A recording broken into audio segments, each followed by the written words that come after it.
the cardiac cause can be heart failure. It can be vascular insufficiency, for example, anemia. ठीक है, तो It shortness can be if it is respiratory cause, then it can be any sort of respiratory infection. ठीक है, excellent. और एक और 5 हम list बना लेते हैं जल्दी से. Heart failure, COPD, excellent. Chronic obstructive pulmonary disease. So you know there are many different diseases which can present with shortness of breath. अच्छा, अब हम इस स्टेटमेंट पे ज़रा गौर करते हैं. 3 months, इनमें से कोई ऐसा डिजीज़ है जो आपसे just by this presenting complaint alone आप उसको डिफरेंसेस में नीचे लाना चाहें या ऊपर करना चाहें? नमोनिया को नीचे नहीं करेंगे.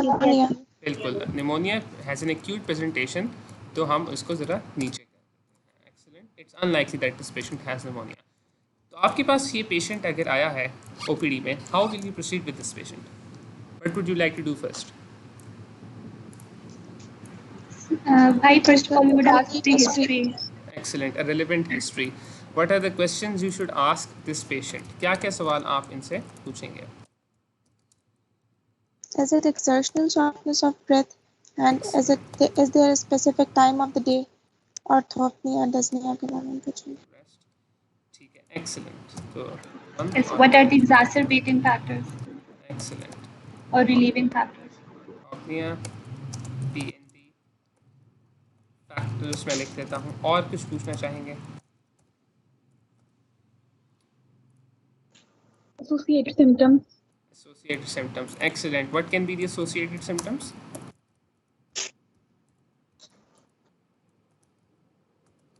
क्या हो Chest सकता है? pain. Excellent. Chest pain. और fever. Excellent. और dizziness आ गई. Palpitations. Excellent. Palpitations. Edema. Pedal edema. Pedal edema. Palpitation. Palpitations मैंने लिख दिया है. Pedal पेशेंट, सॉरी मैं बात काट के, किसी की पेशेंट आपको कहेगा कि मुझे पीडल एडिमा है, या कोई और पेशेंट की कंप्लेंट होगी जिससे आपको पता लगेगा उन्हें पीडल एडिमा है. Swelling in the foot. Excellent. Feet swelling. ठीक है. और एसोसिएटेड नहीं, तो बाकी क्या आप पूछना चाहेंगे इस पेशेंट में? और कोई क्वेश्चंस आपके ज़हन में आते हैं? Anything else you would like to ask? Urine output constant है. ठीक है, एक तो ये कि यूरिन आउटपुट का आप पूछ लेंगे, बिल्कुल पूछ सकते हैं. उसको क्वांटिफाई करना थोड़ा हार्ट फेलियर में डिक्रीज हुई है. बिल्कुल बात आपकी ठीक है. तो आप यूरिन आउटपुट के बारे में पूछ लेंगे पेशेंट से. फिर एक और मैंने बात आई थी, कफ का पूछेंगे. एक्सेलेंट. मोर्बिड. एक्सेलेंट. एक और बहुत इंपॉर्टेंट चीज़ बता रही, कफ का पूछेंगे. This is very important. And प्री-मॉर्बिड्स.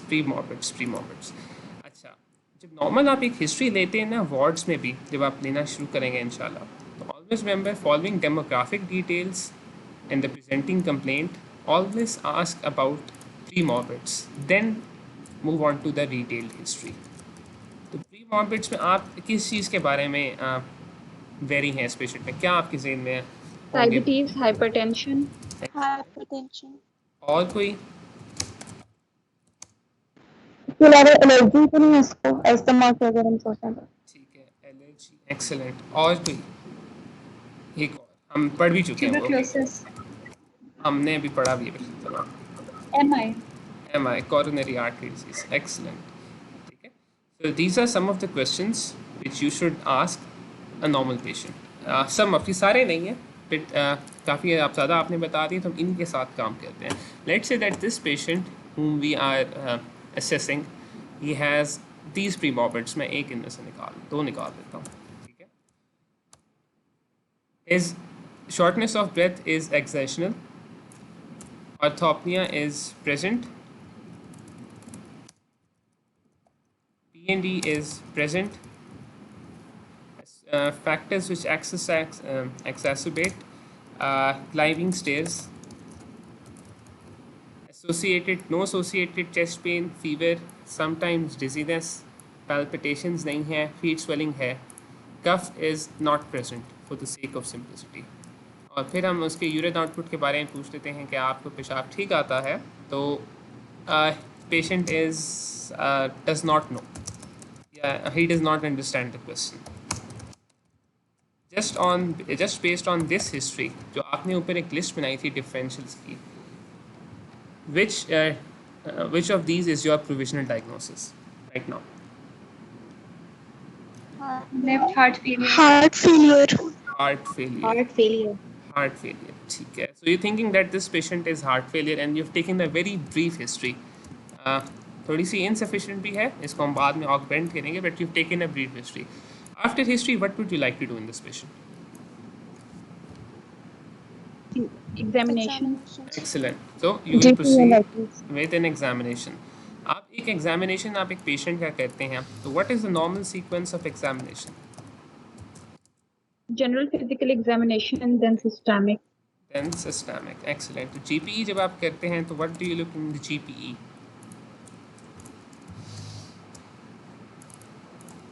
We look for the pallor on the hands and eyes. Anemia के लिए. तो pallor is negative, not present. और GPE में आप क्या देखते हैं? No cyanosis. ठीक है. Pedal edema is present. Either it is pitting or not. Pitting pedal edema. Respiratory rate देखेंगे. Excellent. Blood pressure. Excellent. तो vitals आप देखेंगे. ठीक है. Vitals क्या है? Respiratory rate is about 20 per minute, या चलो 22.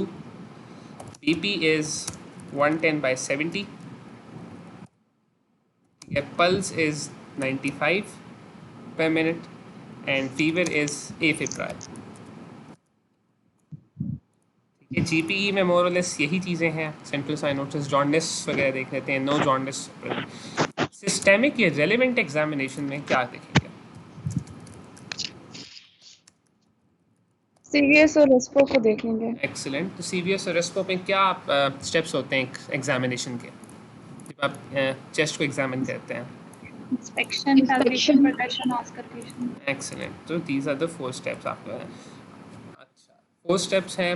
इंस्पेक्शन पे आपको कुछ नहीं मिल रहा. पैल्पेशन और फिर हम फ्रंट ऑफ चेस्ट एग्जामिन कर रहे हैं, प्रिकॉर्डियम जिसको कहते हैं. उसमें परकस यूजली नहीं कहते हैं, उसमें ये 2 काम कहते हैं. तो हम अभी परकशन को साइड पे रख रहे हैं. पैल्पेशन पे मैं आपको ये कहता हूँ कि apex beat is present in 5th IC lateral to mid clavicular line and it is diffuse. क्या ये नॉर्मल है? नॉर्मल क्या होता है? एपिक्स बीट आप में से किसी को पता है? Left fourth intercostal space. Left clavicular line. Mid clavicular line, left fifth intercostal space. Excellent. So this apex beat is displaced. आपके पास palpation जी. डिफ्यूज का क्या मतलब है? डिफ्यूज का मतलब ये है कि एपिक्स बीट आप नॉर्मली अगर दिल तेज़ हो या वैसे एक्सरसाइज के बाद आम रेस्टिंग में कभी कभी नहीं मिलता, आप लोकलाइज करने की कोशिश करते हैं कि एपिक्स बीट कहाँ है. पहले आप देखते हैं कि आपको अपने हाथ से फील हो रहा है नहीं, फिर आप 3 उंगलियों से देखते हैं कि आप फील कर सकते हैं नहीं, फिर आप 1 से फील करने की कोशिश करते हैं. अगर वो 1 से नहीं फील हो रहा या एक जगह पे फील नहीं हो रहा है, एक एरिया में फील हो रहा है, तो उसका मतलब है कि बीट डिफ्यूज है. नॉर्मली लोकलाइज्ड होती है या डिफ्यूज? नॉर्मली लोकलाइज्ड होती है, वेल लोकलाइज्ड होती है. आपको एक बहुत छोटा सा एरिया फील होता है, मतलब वेरी स्मॉल एरिया जहाँ पे आपको एपिक्स बीट मिलती है. कॉइन जितना? हाँ बिल्कुल, यूजुअली कॉइन जितना होता है. अगर उससे ज़्यादा हो तो मतलब काफ़ी बड़े एरिया में इट इज़ कॉल्ड डिफ्यूज.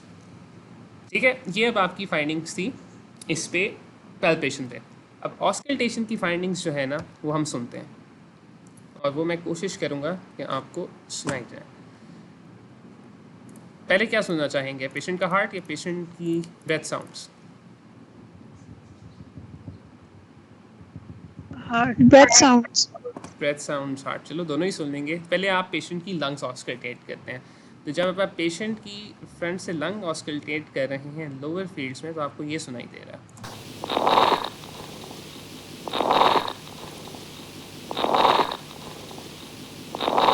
आवाज़ आई है इसकी? मैंने शेयर की हुई आवाज़ नहीं आ रही। नहीं आई। रुको मैं एक मिनट दोबारा जो है ना नहीं। इसको कहता हूँ include system audio heart failure. Board आपके सामने शेयर हो रहा होगा इस वक्त? जी बोर्ड शेयर हो रहा है। बोर्ड शेयर हो रहा है, ठीक है। रुको मैं आपको दोबारा हार्ट साउंड सुनाता हूँ और फिर हम बताते हैं। ये सुनाई दी थी? जी पर क्लियर नहीं थी। क्लियर नहीं? ठीक है, मैं दोबारा कोशिश करता हूँ कि ये ट्रांसलेट हो।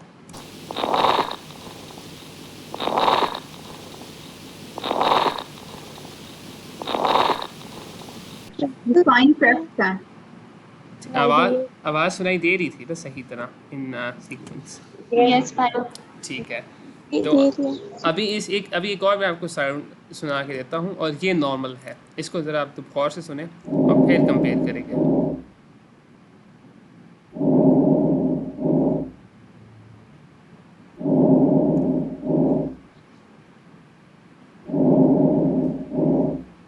ठीक है, these are normal breath sound जो मैंने आपको अभी सुनाई है।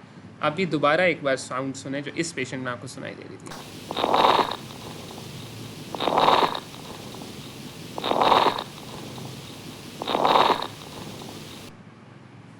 तो क्या आपने सुना है अभी? What was this? Repetitions या हम simple terminology crackles crackling sound. बिल्कुल क्रैकलिंग साउंड है, इनको हम क्रैकल्स कहेंगे। For the sake of simplicity आप लोगों ने काफ़ी टर्म्स इस्तेमाल होते सुने होंगी, राल्स, क्रैकल्स, क्रैप्स। इस तरह की साउंड्स जो हैं जो नॉन म्यूज़िकल होती हैं, जो कंटिन्यूस नहीं होती और कभी कभी लगता है वेलक्रो खुल रहा है, कभी लग रहा है छोटे छोटे बबल्स फट रहे हैं, these sounds are called crackles. तो आपने क्रैकल सुनी and these were present bilaterally in lower lung fields. ठीक हो गया? फ्रिक्शन रब नहीं हो सकता? नहीं, फ्रिक्शन रब जो है ना वो थोड़ा म्यूजिकल होता है, मतलब कॉन्टीन्यूस होता है। इसमें आपने साउंड में पॉजेस सुने होंगे, एक बार आप दोबारा सुने और आप इस बात पे देखना कि साउंड्स कॉन्टीन्यूस नहीं है, इनके दरमियान पॉजेस आ रहे हैं।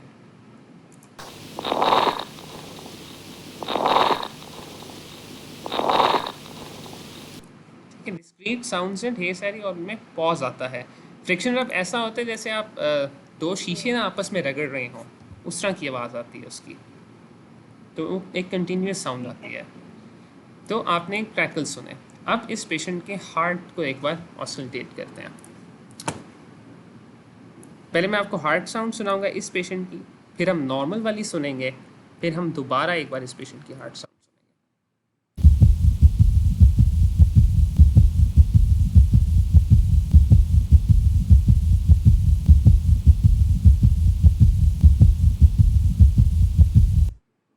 इसको एक बार दोबारा सुनते हैं।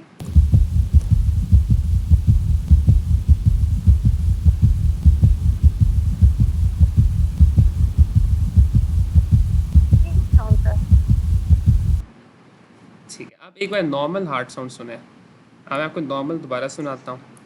अभी नॉर्मल सुनेंगे हम, फिर हम दोबारा उसको देखेंगे।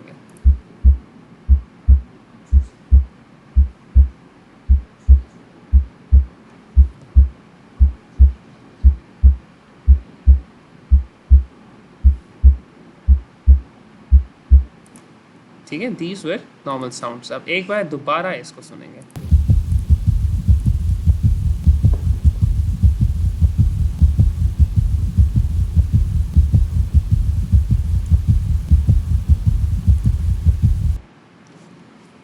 दोनों में कोई फ़र्क फील हुआ है आपको? फ़र्क महसूस हुआ है? दूसरे में टैकीकार्डिया लग रहा है। ठीक है, एक्सीलेंट। एक का हार्ट रेट फास्ट है, यू आर एब्सोल्युटली राइट। अच्छा, और उसके अलावा कुछ फील हुआ हो या कुछ आप लोगों ने सुना हो? एक तो एडिशनल साउंड भी हो सकता है, पॉजेस नहीं आ रहा था कोई। बिल्कुल, एक मरमर भी हो सकता है, स्प्लिटिंग भी हो सकती है, एडिशनल साउंड हो सकती है। भाई जो नॉर्मल साउंड थी उसमें प्रॉपर लब डब सुनाई दे रहा था और इसमें कंटिन्यूस थी। इसमें बिल्कुल, तो जो नॉर्मल हार्ट साउंड थी उसमें आप एक लब डब, आपको 2 साउंड सुनाई दे रही थी, इसमें आपको 3 साउंड सुनाई दे रही थी।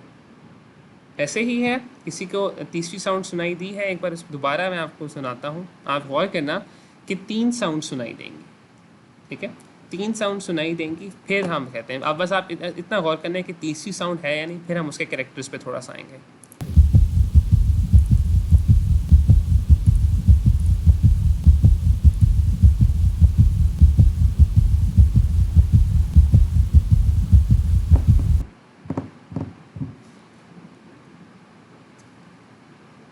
लब और डब के दरमियान कोई तीसरी साउंड आपको सुनाई दी है बैकग्राउंड में? बैकग्राउंड में क्या वो तीसरी साउंड जो है वो बहुत ज़्यादा शार्प थी, ऊंची थी, हाई पिच थी, या काफ़ी लो किस्म की लो पिच साउंड थी? क्या वो चीख की तरह तेज थी, या जिस तरह ड्रम नहीं होता, ड्रम या बैस जो होता है उसकी तरह हल्की थी, लो पिच्ड? ड्रम की तरह हल्की थी, ठीक है। अच्छा, मुझे आप ये बताएं कि इसको अब एक बार दोबारा थोड़ा गौर से सुनते हैं, और आपने मुझे ये बताना है कि क्या ये साउंड लब और डब के दरमियान सारा वक्त आती है, या सिर्फ थोड़ी देर के लिए आती है, फिर एक पॉज आता है, फिर बेशक वो पॉज मामूली सा क्यों ना हो, क्या पॉज आता है, ये साउंड कंटिन्यूस है?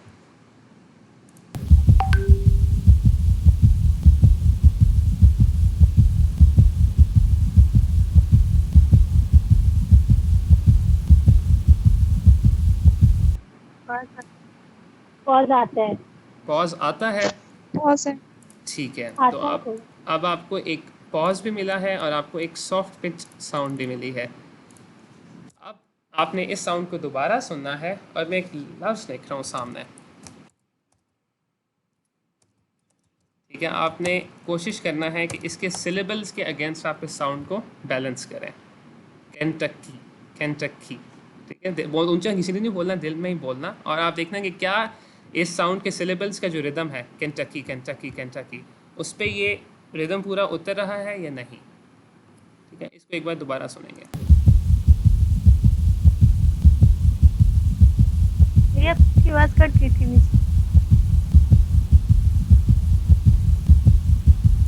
मेरी आवाज़ कटी थी या हार्ट साउंड कटी थी? भाई आपकी आवाज़ कट गई थी। अच्छा, मेरी आवाज़ कट गई थी, सॉरी, मेरा इंटरनेट थोड़ा तंग करता है। मैं कह रहा था कि मैं ये एक वर्ड लिखा है यहाँ पे मैंने, केंटकी, इसके जो ना सिलेबल्स हैं, पार्ट्स हैं जिनमें वावल्स आते हैं और सिलेबल्स आते हैं, तो इसके जब प्रोनाउंस कहते हैं ना, 3 पार्ट्स बनते हैं केंटकी, कैन टक ई, और आखिरी वाई वाला जो पार्ट है। आपने इसकी जो प्रोनाउंसिएशन है, केंटकी केंटकी केंटकी केंटकी, इसको आपने देखना है कि क्या ये साउंड की रिदम के साथ बैठ रहे हैं, क्या साउंड का जो आपने अभी हार्ट साउंड सुनी है, तीनों हार्ट साउंड सुन रहे हैं, क्या उसका रिदम इसी फ्लो के लिहाज से बन रहा है, केंटकी केंटकी केंटकी। यहाँ कुछ साउंड सुनाऊंगा और आपने खुद ये सोच के या दिल में ही बोल के एक बार देखना है क्या इस साउंड के रिदम, इस वर्ड के रिदम पे वो साउंड्स बैठ रही हैं या नहीं।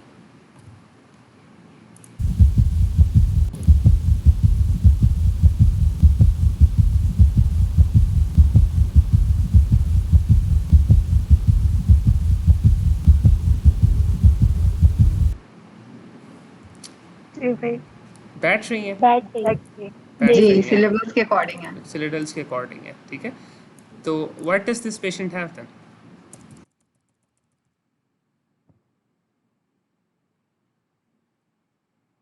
क्या है इस पेशेंट का?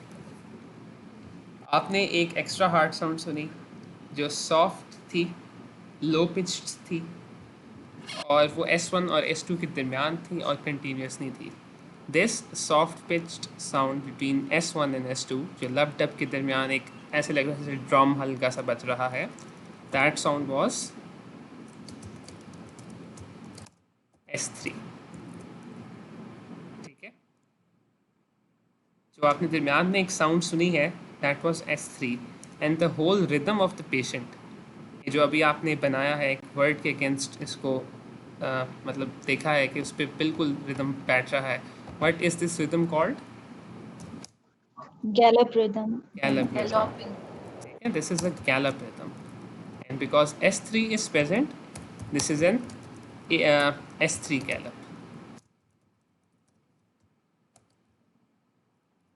This was an S3 Gallup.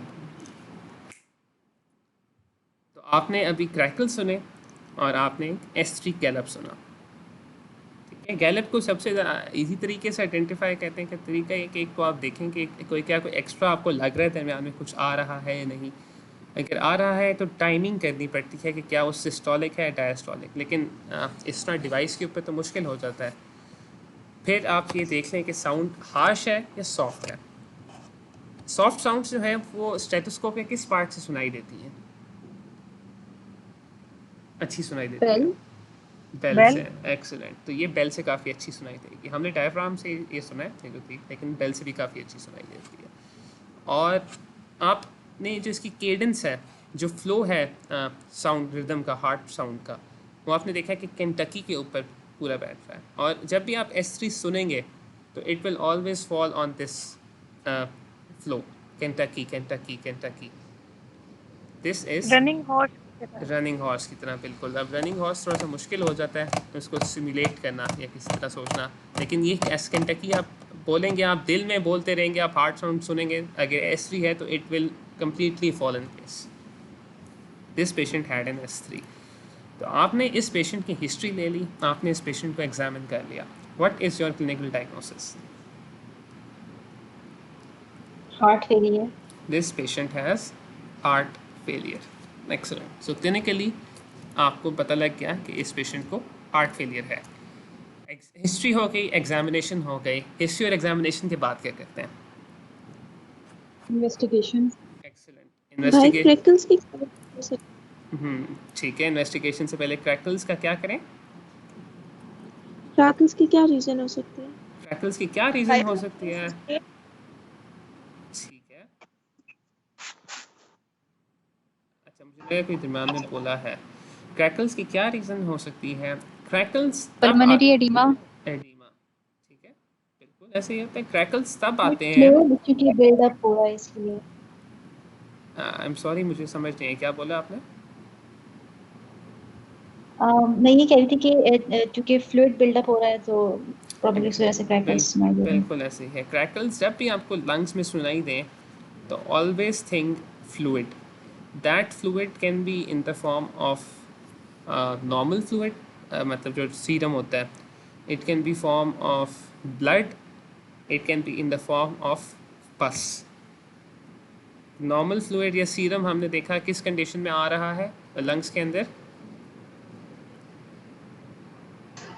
Heart failure. So heart failure will have crackles. Blood जो है वो लंग्स में किस कंडीशन में आ सकता है? कोई भी कंडीशन अगर आपको पता हो। चलो, हार्ट्स में ARDS में ब्लड नहीं आता, लेकिन चलो वैसे गुड पास्चर सिंड्रोम एक नाम जल्दी से ले लेता हूँ, उसमें होता है। कोई भी ब्लड अगर होगा it will also cause crackles. पस लंग एल्वुलाई के अंदर कब एक्यूमुलेट करती है? Pneumonia. Pneumonia will have crackles. Empyema.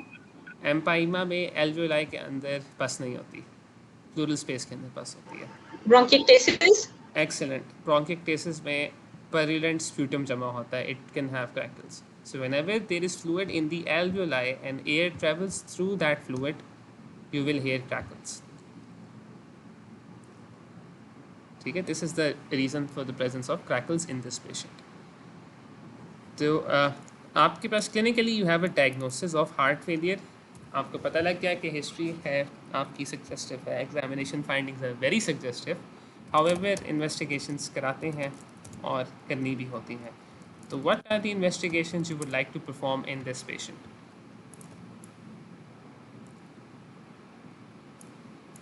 क्या investigations आप कराना? जी। Excellent. ECG। ठीक है, और एको। CXR। एको। Excellent. Troponin, echo, 4 echo। और कोई किसी के ज़हन में आ रही हो?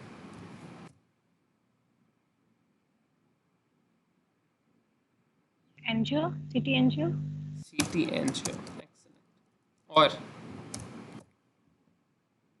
Cardiac stress stress test. Test. Stress test. ठीक है, स्ट्रेस टेस्ट। और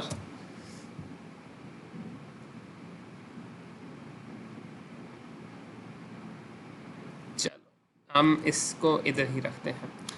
ईसीजी करवाने ब्लड, ठीक है चलो ब्लड लैब्स, ठीक है वो भी हम लिख लेते हैं। अब लैब्स तो आपने सारे बता रही हैं, इन्वेस्टिगेशंस को हमने उन 3 कैटेगरीज में कैटेगराइज करना है कि either they help with the diagnosis, they help with the severity और ग्रेडिंग, और they help with the treatment. ECG का क्या मकसद है इस पेशेंट में?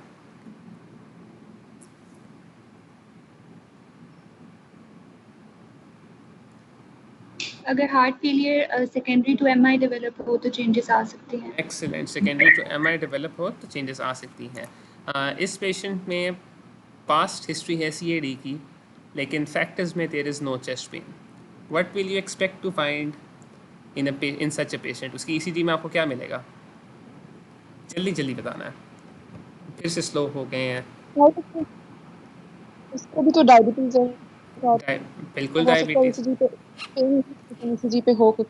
अच्छा, ईसीजी पे आपको जब एक पेशेंट में चेस्ट पेन नहीं मिल रही और कोई टिपिकल कैरेक्टरिस्टिक नहीं मिल रहा उस एमआई का, तो ईसीजी आप क्यों करवा रहे हैं इस पेशेंट में? लेकिन पास्ट हिस्ट्री है सीएडी की।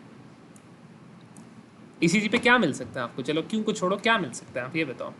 एक पेशेंट है जिसको पहले एक हार्ट अटैक हुआ है, पता नहीं कब हुआ है, हमने हिस्ट्री इतनी ली नहीं है। ईसीजी पे क्या मिलेगा, क्या मिल सकता है? Q waves. Excellent, Q waves. तो चलो आपके पास एक हो गई कि ECG will help us see. Hypertrophy मिल सकती है। बिल्कुल, क्यू वेव मिल सकती है, हाइपरट्रोफी मिल सकती है। एक्सीलेंट, क्यों मिल सकती है? क्या इस पेशेंट की हिस्ट्री में ऐसा सजेस्टिव है जो बताएगा कि हाइपरट्रोफी होगी? Hypertrophy मिल सकती है लेफ्ट वेंट्रिकल की। बिल्कुल मिल सकती है। दिस पेशेंट हैज़ हाइपरटेंशन, तो you can expect to find LVH. Excellent, ठीक है। अच्छा, CXR को भी छोड़ते हैं, troponins. Why are we doing troponins in this patient?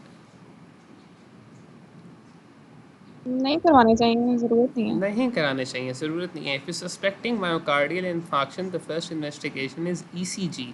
ECG पे अगर चेंजेस सजेस्टिव मिलते हैं प्लस क्लिनिकल फीचर्स हैं, then we would like to perform cardiac troponins. नहीं करवाएंगे इस पेशेंट में। एको करवाएंगे, इसको अभी तरह छोड़ देते हैं। सीटी एनजीओ का क्या मकसद है?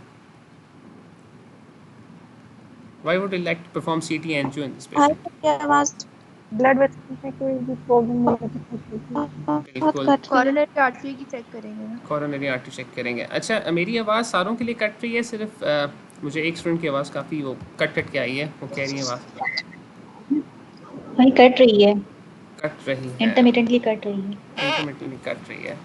ठीक है, इसका कोई हल निकालना पड़ेगा मुझे।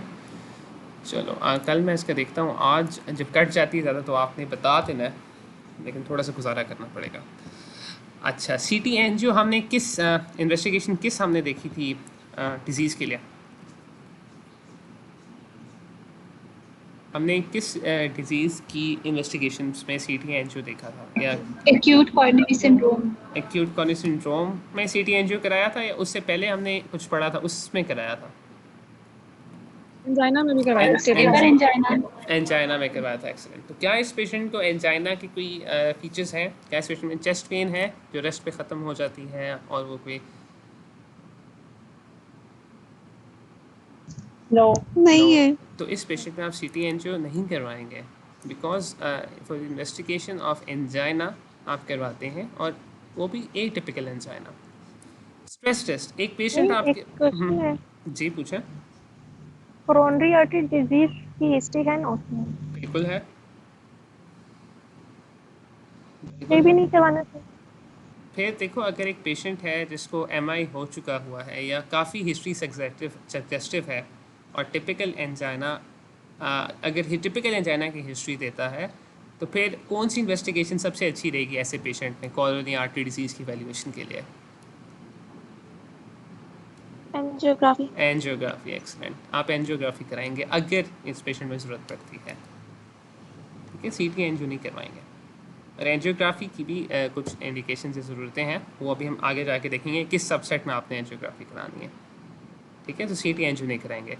स्ट्रेस टेस्ट पर आते हैं। आपके पास एक पेशेंट है जिसकी S3 है, हार्ट साउंड्स हैं, उसके लंग्स में फ्लूइड है, और आपने क्लिनिकली कहा है कि उसे हार्ट फेलियर है।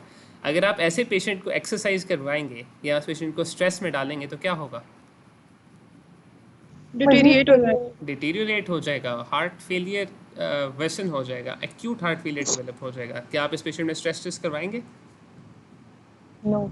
नो, इस पेशेंट में आप स्ट्रेस टेस्ट नहीं। नहीं करवाएंगे। ठीक है, तो स्ट्रेस टेस्ट नहीं करवाते। ब्लड लैब्स, कौन सी लैब स्पेसिफिकली आप देखना चाह रहे हैं for heart failure? LFTs, RFTs। LFTs, RFTs। LFTs, RFTs में आप क्या देखना चाह रहे हैं? अगर राइट, सॉरी वो पहले उस सेंस में तो ठीक था, लेकिन अब वो अगर राइट हार्ट फेलियर हो फिर लिवर भी कॉम्प्रोमाइज हो जाता है। ठीक है, अगर राइट हार्ट फेलियर हो और लिवर का मसला हो तो सबसे इन्वेस्टिगेशन से पहले आपको क्या करना चाहिए फिर? पल्पेशन करते हैं, लिवर को पल्पेट करते हैं तो वो excellent. JVP raised JVP raised होती है वो, तो आपको भी खुद पता लग गया कि आपकी एग्जामिनेशन है lacking. So you will examine the chest of the patient, you will also examine the abdomen for liver enlargement. LFTs, RFTs जो है वो आपको इस डायबिटिक पेशेंट में RFTs इम्पॉर्टेंट हैं, या RFT से ज़्यादा इम्पॉर्टेंट है यूरिन एनालिसिस, जो इस डायबिटिक पेशेंट में ज़रूरी है, हाइपरटेंसिव पेशेंट में ज़रूरी है। क्यों ज़रूरी है वो हम आगे जाके देखेंगे फिर जस्टिफाई। स्पेसिफिकली हार्ट फेलियर के लिए कोई आपको लैब टेस्ट पता है जो कराते हैं? ये कोई ऐसा लैब टेस्ट जो आपने पढ़ा हो? Cardiac enzymes. कार्डियक एंजाइम्स में प्रोपोनेंस हैं। प्रोपोनेंस इंडिकेट मायोकार्डियल इस्कीमिया, वो तो हम नहीं कराएंगे क्योंकि हम ECG पे कोई चेंजेस नहीं मिला है। ठीक है, labs, urine analysis of blood भाई वो हीमोसिट्रिन लीडिन मैक्रोफेजेस देख सकते हैं, हीमोसिट्रिन लेकिन वो तो पल्मोनरी है, वो अगर आप स्प्यूटम एग्जामिनेशन करवाएं तो आपको ज़रूरत नहीं है। लैब्स में स्पेसिफिकली जो मैं देखना चाह रहा हूँ वो ANP है और BNP है। ठीक है, इस पे हम थोड़ी देर बाद आएंगे। These are markers natriuretic peptides जो ब्लड में चेक कर सकते हैं। तो अच्छा, इसको ज़रा बाद में देखते हैं। चेस्ट एक्सरे और एको पे अभी ज़रा गौर करते हैं जल्दी से। ठीक है, आपकी स्क्रीन पर इस वक्त 2 चेस्ट एक्सरेज हैं।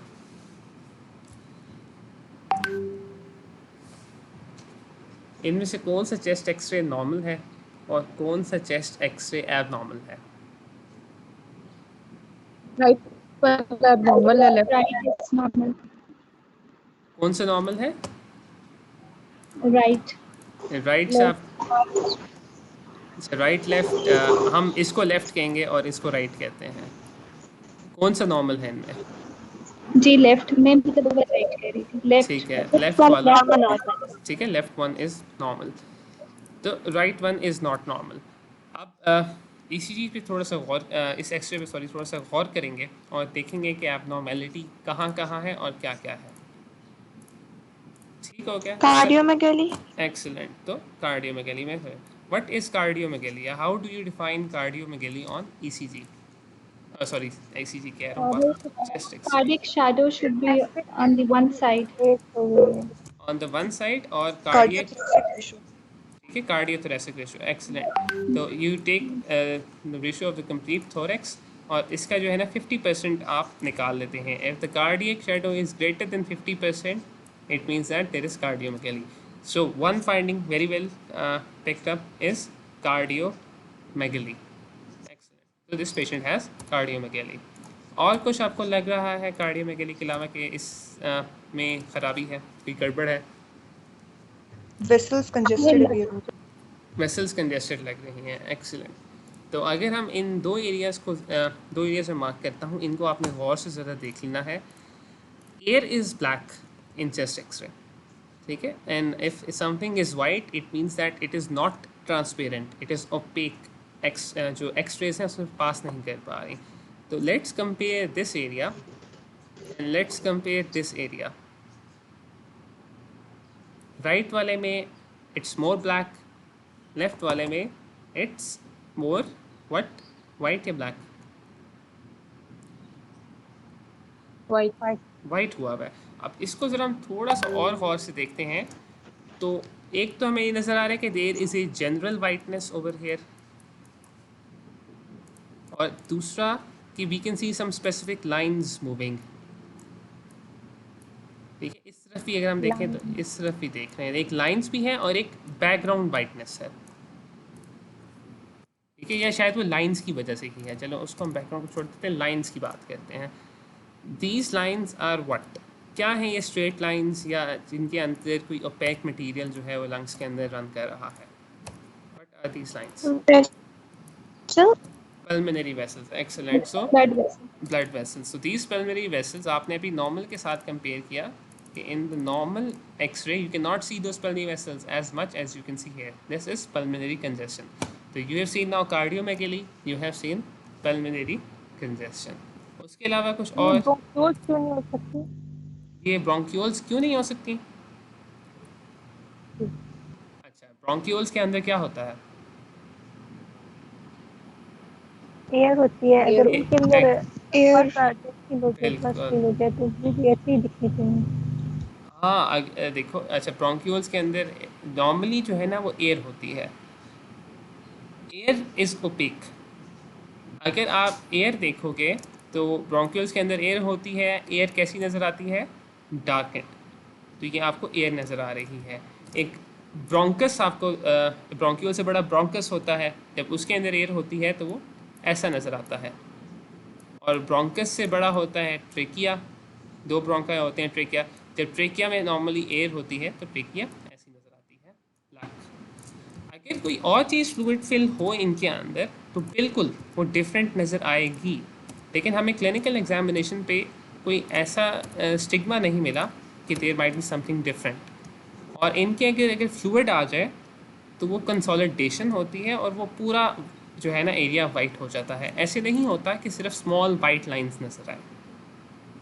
ठीक है, ये स्मॉल वाइट लाइंस वेसल्स हैं। ठीक है, अब आप इसमें थोड़ा सा ईसीजी में गौर एक्सरे में गौर करें तो आपको नज़र आएगा कि एक ट्रेकिया आ रही है। ट्रेकिया के बाद एक थोड़ा सा ब्लैक एरिया है जो ब्रोंकाई के अंदर एयर है। तो एयर जो है ना वो ब्लैक नज़र आती है। और कुछ एबनॉर्मल है इस ईसीजी में? नहीं, वैसे लंग्स भी तो लाइटर लग रहे हैं। लंग्स भी लाइटर लग रहे हैं, एक्सीलेंट। लंग्स क्यों लाइटर लग रहे हैं? क्या हो सकता है लंग्स के अंदर? Because of the presence of fluid.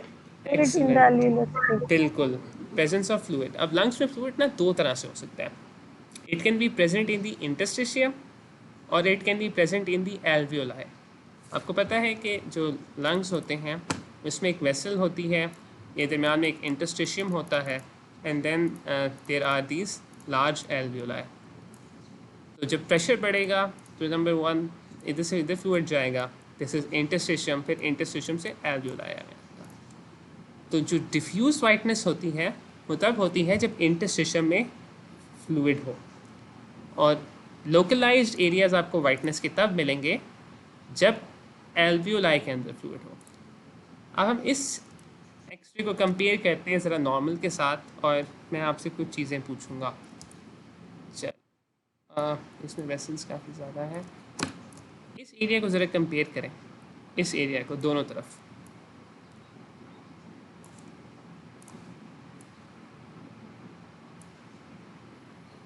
क्या आप इस चीज़ को अप्रिशिएट कर सकते हैं कि यहाँ पे ये एक एरिया बन रहा है इंक्रीज्ड ओपेसिटी का? जी भाई।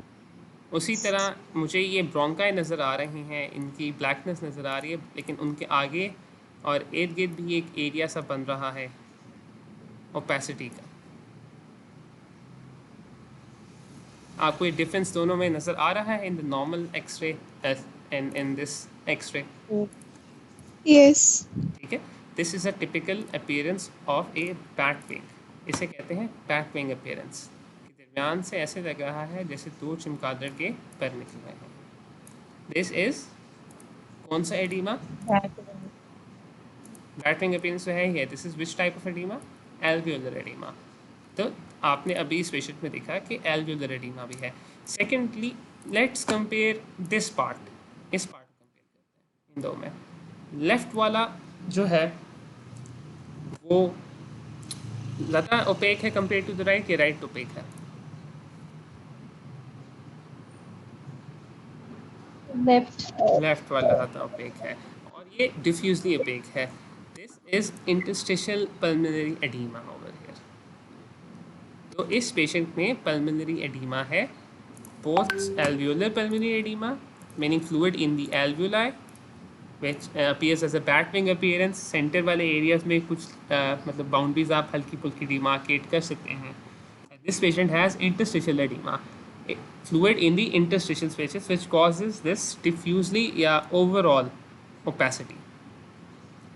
तो इस पेशेंट में अभी तक आपने 3 important findings देखी हैं. The first is cardiomegaly. The second is interstitial pulmonary edema, alveolar pulmonary edema, yeah, pulmonary edema. The third is vascular congestion. Alveolar edema. Alveolar edema भी है, interstitial edema भी है, and thirdly the presence of vascular congestion. ठीक है? These changes are typical of heart failure. So this is an X-ray of a patient who has heart failure. ये question है जी पूछा.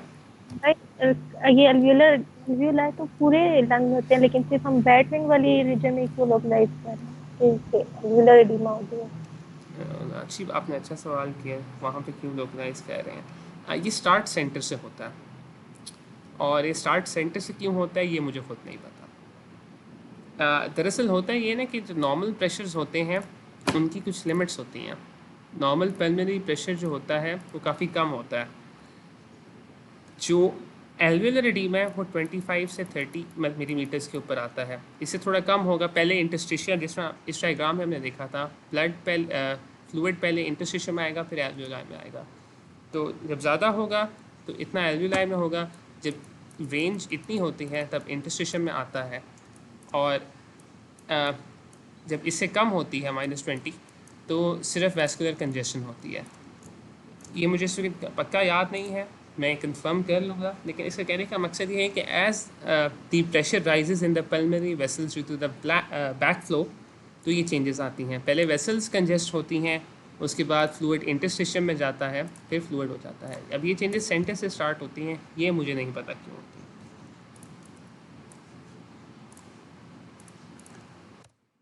ठीक है. अच्छा, कोई और भी कोई सवाल पूछ रहा था?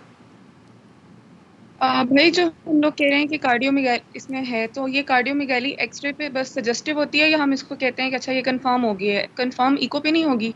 कंफर्म इको पे भी होगी, और एक्सरे पे भी कभी कभी होता है कि एक्सरे सही तरह से नहीं लिया जाता.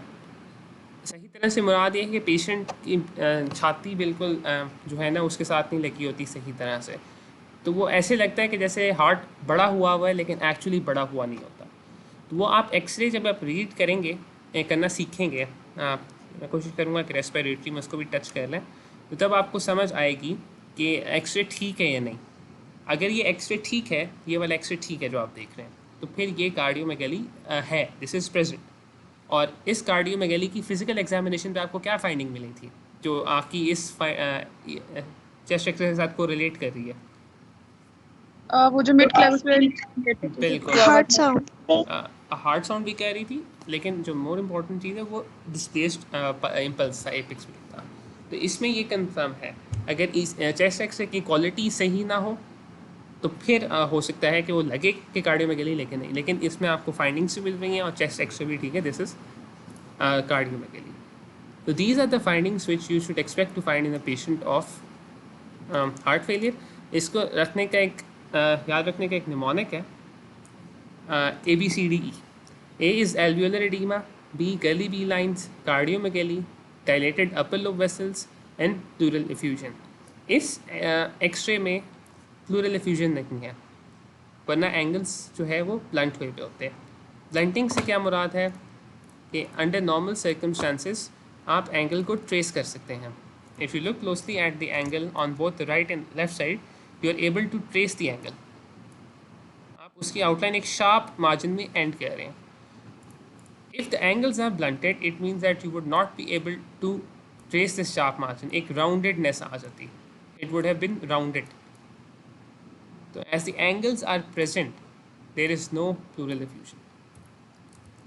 ठीक है. और फाइनली होती हैं Kerley B lines. Kerley B lines are horizontal lines present in the lower lung fields. अब थोड़ा सा मुश्किल हो जाता है ऑनलाइन मीटिंग के ऊपर जो है ना इसको डिस्क्राइब करना। आप लोग बोर्ड को बाद में एक बार आके देख लेना खुद से। यहाँ पे ये एक हॉरिजेंटल लाइन प्रेजेंट है इधर, और ये एक हॉरिजेंटल लाइन प्रेजेंट है इधर। सिमिलरली हॉरिजेंटल लाइंस जो हैं वो यहाँ पे प्रेजेंट हैं और ये यहाँ पे प्रेजेंट हैं। मैं आउटलाइन कर रहा हूँ, these are not present in the normal x-ray. आप कंपेयर करना, these are curly lines, these are what you expect, these are the findings which you should expect in a patient who has heart failure. इसमें तो सारी typical findings हैं, but any one of these can be present. तो अभी आपने chest X-ray की findings देखी। अब हम जल्दी से echo देख लेते हैं। एक normal echo देखते हैं पहले, और फिर एक patient का echo देखते हैं जिसे heart failure है।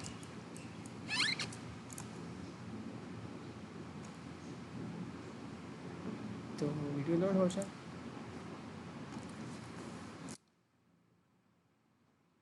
In this small thing over here, ये जो है, अच्छा इसको मैं ज़रा दोबारा से एक बार देख लूँ।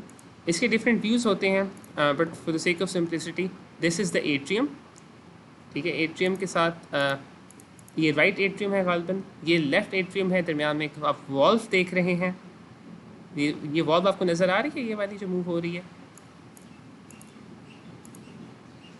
This valve over here, can you see this valve? ठीक है, left atrium, right atrium, this is, या फिर ये क्या होगा, ये क्या होना चाहिए? Left ventricle, excellent. तो आप देखेंगे कैसे जो है ना एक नॉर्मल हार्ट कंट्रैक्ट कर रहा है। इसके डिफरेंट व्यूज़ होते हैं। हम for the sake of simplicity सिर्फ इस एक व्यू को देखेंगे। ये डॉपलर है, इसको हम नहीं देखेंगे। राइट वेंट्रिकल कहाँ पर है यहाँ पे? उसमें नज़र नहीं आ रहा था। इसमें जो है ना, आई थिंक ये राइट वेंट्रिकल होगा या इसके पीछे है, आई थिंक यही राइट वेंट्रिकल है, राइट एट्रियम नज़र नहीं आ रहा। तो मेन जो इसमें फोकस आपने किया था ना, इस एरिया को, वेंट्रिकल को आपने कंट्रैक्शन देखी है और आपने लेफ्ट एट्रियम और वॉल्व देखी है। ये इसमें भी ज़्यादा नहीं डीप जाएंगे क्योंकि एक तो मुझे भी नहीं सही आता और इस बहुत नहीं, लेकिन कॉम्प्लेक्स चीज़ है, हम इतना इसको भी टच नहीं करना चाहते। अब इस एको को ज़रा गौर से देखते हैं।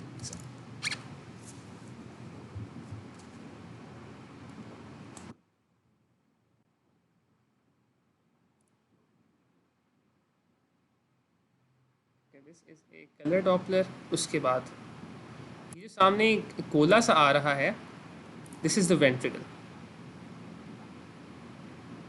ठीक है, दिस इज द वेंट्रिकल। आप ये ना सोचें आप कौन सा वेंट्रिकल है, बस इसकी कॉन्ट्रैक्शन पे गौर करें और कंपेयर करें पिछले वाले से। ठीक है, आप इसका एक और व्यू जल्दी से देख लेते हैं। हाँ, इसमें देखो सारा कुछ नज़र आ रहा है, एट्रिया भी नज़र आ रहे हैं, दोनों वेंट्रिकल नज़र आ रहे हैं। दीज आर द वेंट्रिकल्स, इनकी कंट्रैक्शन पे गौर करें।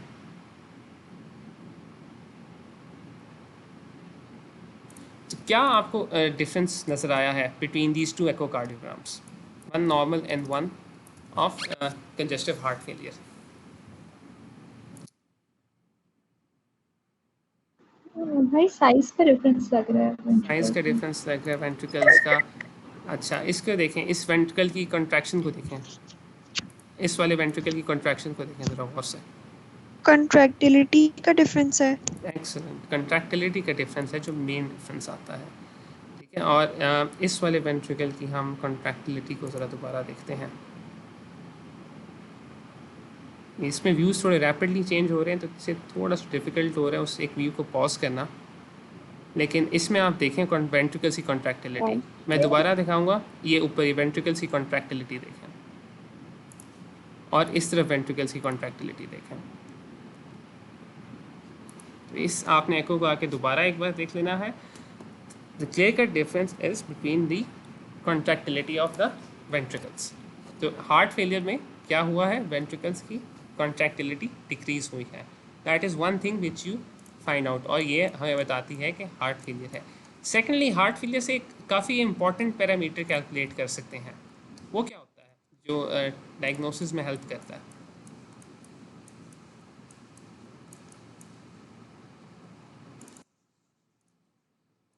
हार्ट फेलियर की कितने टाइप्स होती हैं, आप में से किसी को पता है?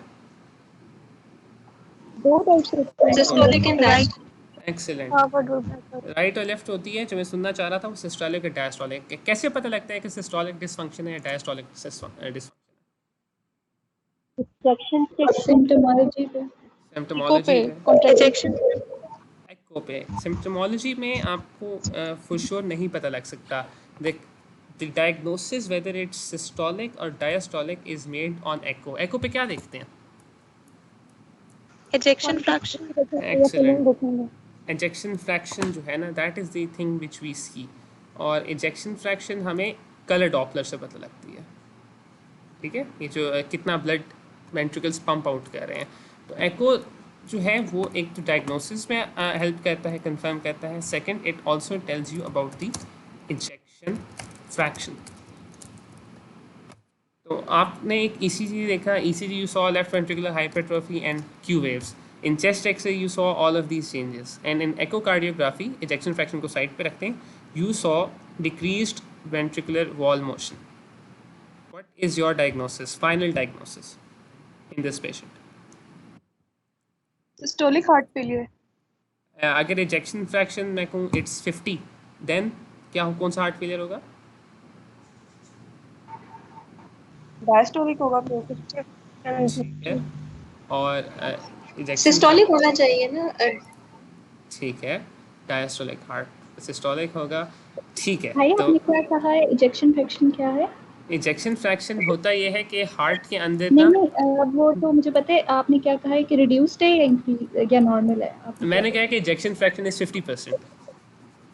ओके, ठीक है, सिस्टोलिक हार्ट फेलियर। अच्छा, और इजेक्शन फ्रैक्शन अगर 30% है फिर सिस्टोलिक। तो सिस्टोलिक, डायस्टोलिक, इजेक्शन फ्रैक्शन, इसको अभी हम पैथोफिजियोलॉजी में थोड़ा सा देख लेते हैं।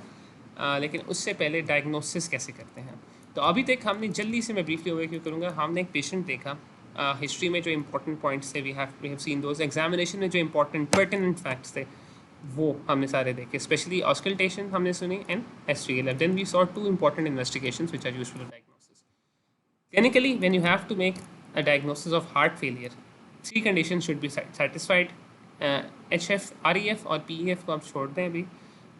Number 1, they should be symptoms typical of heart failure. They should be signs typical of heart failure. And 3, echocardiography पे relevant findings are necessary.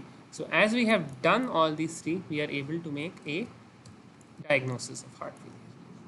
अब heart failure की थोड़ी सी pathophysiology discuss करते हैं before treatment, because if you know the pathophysiology, treatment becomes easy. Normally, there is a right heart and there is a left heart. The right heart receives venous return from the body. That venous return is transmitted towards the lungs. From the lungs, that venous return comes over here, and finally from the left ventricle via the aorta, it is again distributed towards the body.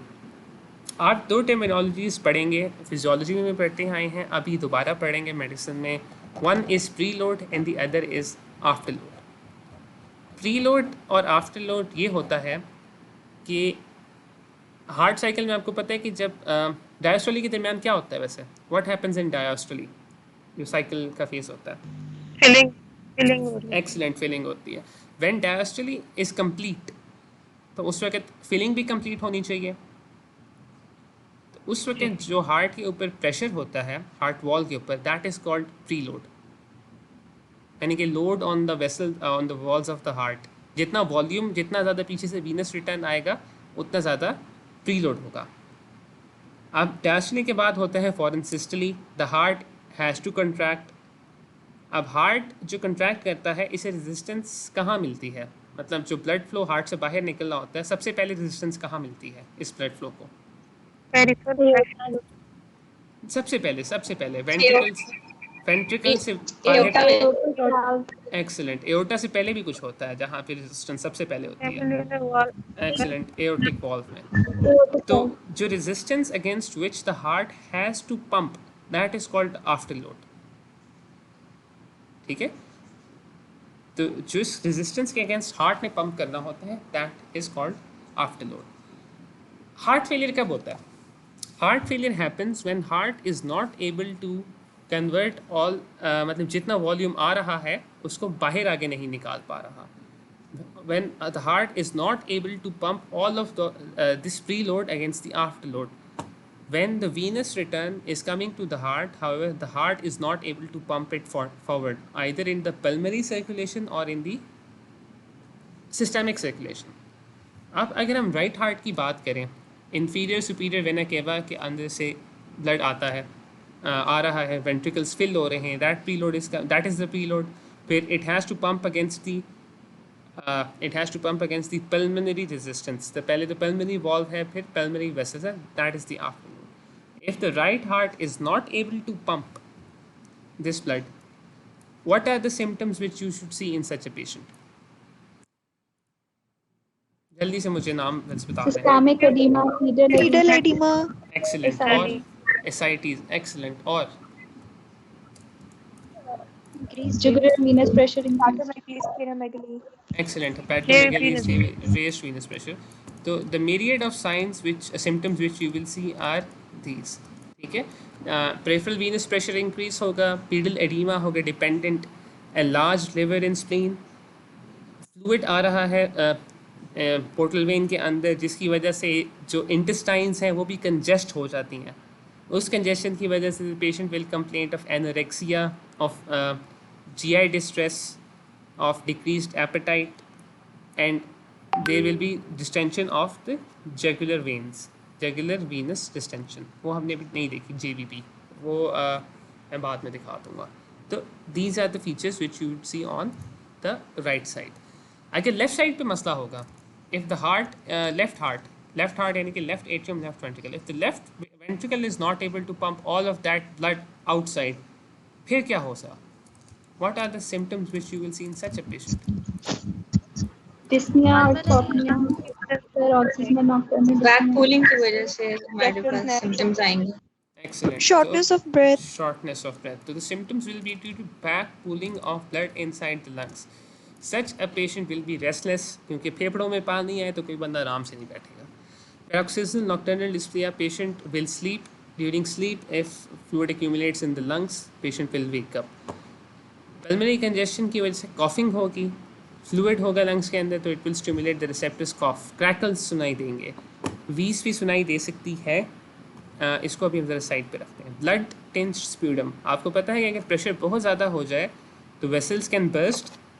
Vessels जब burst करेंगी तो fluid की बजाय blood आएगा, and that blood can come out in the sputum. Tachypnoea, increased heart rate. Finally ये तो back pulling की वजह से है. अगर लेफ्ट हार्ट आगे ब्लड नहीं भेज पा रहा, फिर क्या होगा? hypoxia, Excellent. Hypoxia, cyanosis, shock. The patient will not be able to maintain perfusion. Hypotension होगी, hypoperfusion होगी. That can manifest as cyanosis. That will manifest as, एक तो cyanosis होगा, और क्या होगा? किस तरह manifest कर सकता है? क्या physical sign है? confusion, restlessness, dizziness, ठीक है, pale और cool extremities होंगी. पेल होगी. चलो एक तो फटीग हो गया, ठीक है. मैं साइंस की बात कर रहा हूँ. अगर एक पेशेंट है उसकी सर्कुलेशन सही नहीं काम कर रही, तो एक साइनोसिस मिलेगा. दूसरा क्या? Angina, syncope, angina. एक्सीलेंट. तीसरा क्या होगा? वाइटल्स में बीपी कम होगा. बीपी कम होगा. एक्सीलेंट. चौथा क्या होगा? आप पेशेंट के नेल्स को दबाएंगे, और नेल्स को दबाने के बाद आप क्या देखते हैं? Capillary refill. क्या इंक्रीज होगा, डिक्रीज होगा, क्या होगा ऐसे पेशेंट में? डिक्रीज होगा. तो these are the features of left sided heart failure. ठीक है. तो सिम्टोमेटोलॉजी ये है लेफ्ट फेलियर की और राइट फेलियर की. अब सवाल ये पैदा होता है कि ये होते क्यों हैं. तो पहले हम राइट साइड की बात करते हैं. Why does right heart failure occur, या कौन सी कंडीशंस हैं जिनमें राइट हार्ट फेलियर हो सकता है. अब फेलियर होने के लिए दो चीज़ें, मतलब फेलियर का डेवलप कैसे होता है, पैथोफिजियोलॉजी, या जो वेंट्रिकल्स काम कर रहे हैं, वेंट्रिकल्स जो हैं इनकी कॉन्ट्रैक्टिलिटी कम हुई हुई है किसी वजह से, they are not able to pump effectively. Number 1. Number 2, जो आफ्टर लोड है, आफ्टर लोड जिसके अगेंस्ट काम करना है, क्योंकि प्री लोड तो आ रहा है वो तो मतलब जाता रहेगा आगे, लेकिन अगर आफ्टर लोड ज़्यादा होगा तो प्री लोड आगे नहीं जाएगा.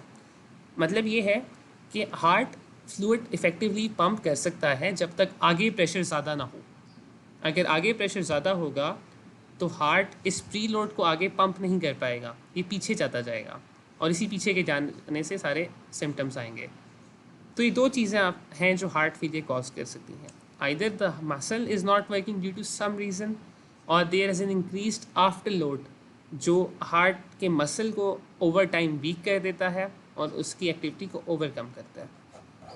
तो ये दो पॉइंट्स जो हैं पैथोफिजियोलॉजी के, इनको जहन में रखते हुए आप सोचें और ये बताएं कि राइट हार्ट फेलियर क्यों हो सकता है, किन कंडीशंस में हो सकता है, क्या ऐसे pulmonary hypertension, excellent tricuspid regurgitation, excellent right aortic stenosis, left heart failure. Excellent. तो मैं जल्दी से इनकी एक छोटी सी लिस्ट बना लेता हूँ। अभी आपने खुद देखा कि देयर आर 3 रीजंस, या वो आगे इंक्रीज़ कर सकती हैं हार्ट की या हार्ट मसल को कर सकते हैं। तो आपने काफ़ी रीजंस बताई जो आगे का प्रेशर इंक्रीज़ करती हैं। One is pulmonary HTN, the other is valvular muscle valvular problems, ठीक है। 3 और क्या हो सकता है? right MI, right MI, excellent, right MI, right ventricular hypertrophy is a response, ये कार्डियोमायोपैथी, एक्सीलेंट। जो वेंट्रिकुलर हाइपरट्रॉफी होती है ना, वो रिस्पॉन्स होता है, it is a response of the cardiac muscle of cells to stress. अगर आफ्टर लोड ज़्यादा है तो आपकी बात बिल्कुल ठीक है, वेंट्रिकल हाइपरट्रॉफी करेगा, लेकिन हाइपरट्रॉफी एक हद तक करेगा, उसके बाद वो जो एनलार्ज साइज है it will start to cause problems. तो these are the problems which can cause right heart failure. Pulmonary hypertension जो है उसका मतलब ये है कि पल्मोनरी वेसल्स के अंदर जो है वो प्रेशर इंक्रीज हुआ है। ये किन कंडीशंस में होता है? हार्ट फेलियर की वजह से भी हो सकता है। Left heart failure, excellent. तो right heart failure can be due to left heart failure. Thromboembolism की वजह से हो सकता है, लेकिन लॉन्ग स्टैंडिंग ये रेस्पिरेटरी डिजीजेस की वजह से होता है, such as interstitial lung diseases, yes, bronchitis, COPD, interstitial lung diseases, जिनको respiratory interstitial lung diseases, interstitial fibrosis, उनकी वजह से हो सकता है। ये थी लेफ्ट एट्रियल सेप्टिक डिफेक्ट की वजह से भी हो सकता है, बिल्कुल। Congenital heart problems can cause heart failure. मैं लिख लेता हूँ left to right shunts, left to right shunts, इनको हम लिख लेते हैं कंजेनिटल प्रॉब्लम्स के साथ, कंजेनिटल हार्ट इश्यूज, ठीक है, excellent.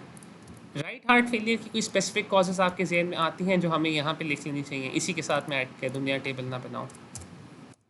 systemic hypertension, excellent, systemic hypertension, बिल्कुल ऐसे ही है। These are the causes which can cause heart. Pathophysiology आपको समझ माइट्रल रिगर्जिटेशन, बिल्कुल। तो उसको हमने वैल्वुलर प्रॉब्लम्स के साथ डाल दिया है, बेहतरीन। आपको कॉजेज समझ आ गई हैं, आपको पैथोफिजियोलॉजी समझ आ गई है। The heart is not able to pump, why? Because number 1 इसकी अपनी इंट्रिंसिक कॉन्ट्रैक्टिलिटी में मसला आ गया है due to cardiomyopathy, some idiopathic cause. Number 2, due to myocardial infarction, the cell has died, there is scar tissue, it cannot pump. Or number 3, there is some other reason which is causing increased afterload. Due to that increased afterload, the heart is मतलब heart responds करता है, heart adapts by hypertrophy. However, it cannot adapt as much, and finally it is not able to pump blood. तो heart failure हो जाता है। अब ये तो राइट और लेफ्ट हार्ट फेलियर आपने देख लिया। हार्ट फेलियर की अब एक और टाइप होती है ख़ास किस्म की, 2 तरह से डिवाइड करते हैं, जिसको हम एकोकार्डियोग्राम में डिफ्रेंशिएट करते हैं। एक हार्ट है, let's consider the left ventricle. एक पेशेंट अगर हाइपरटेंशन में है, if there is hypertension, left ventricle का क्या रिस्पॉन्स होना चाहिए?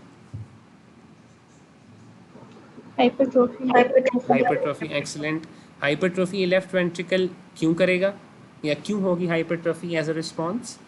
ताकि जो सिस्टेमिक हाइपरटेंशन, बिल्कुल, उसको ओवरकम कर सके, तो इंक्रीज कंट्रैक्टिलिटी इंक्रीज करे। बट इफ हाइपरटेंशन कंटिन्यूस तो हाइपरट्रॉफी भी कंटिन्यू करेगी. There will come a time when the ventricle will become so hypertrophied that it will become stiff. The ventricle will become stiff. It will become stiff. अब stiff ventricle है, उसमें क्या मसला होगा? What will a problem be the problem faced by a stiff ventricle which cannot relax? Contractility decrease हो जाएगी. ठीक है, एक तो contractility थोड़ी सी decrease हो जाएगी. कंप्लायंस एक्सीलेंट, उसकी फिलिंग कम होगी क्योंकि कंप्लायंस कम होती है. नॉर्मली वेंट्रिकल्स ये है जब वॉल्यूम आता है एट्रिया से तो they can become larger. If the ventricle is stiff it can not become large. तो एक तो कॉन्ट्रैक्टिलिटी कम होगी और दूसरा कंप्लायंस कम होगी, मतलब कम फ्लूइड ये अकोमोडेट कर पाएगा. Let's say that normally this left ventricle should accommodate A total of, मैं एक आर्बिट्रेरी नंबर ले रहा हूँ, this is not the true.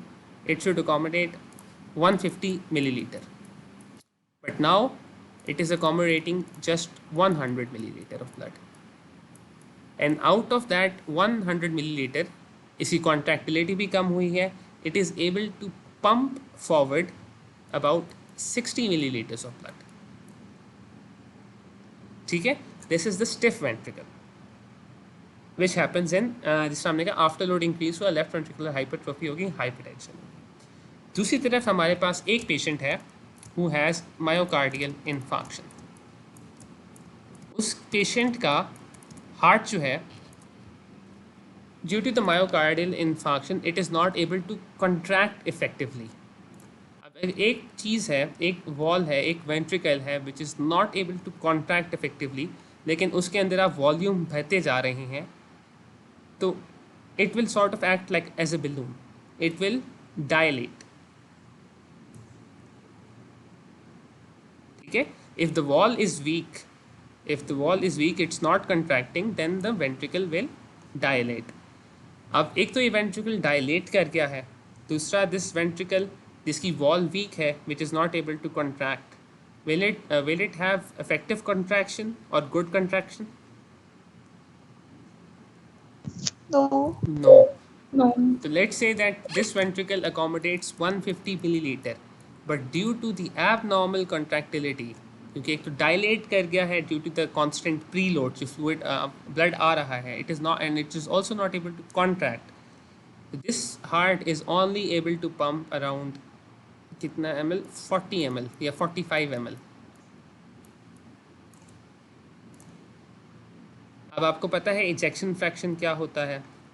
Ejection fraction is stroke volume, the amount pumped divided by amount present.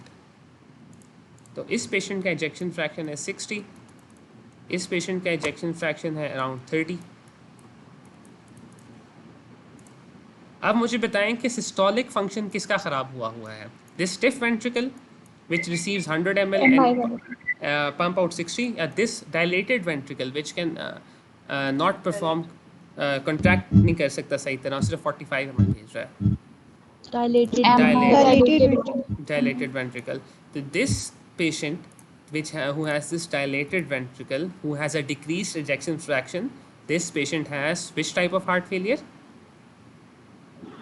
Systolic heart failure, because the heart is not able to contract. Systole is not effective.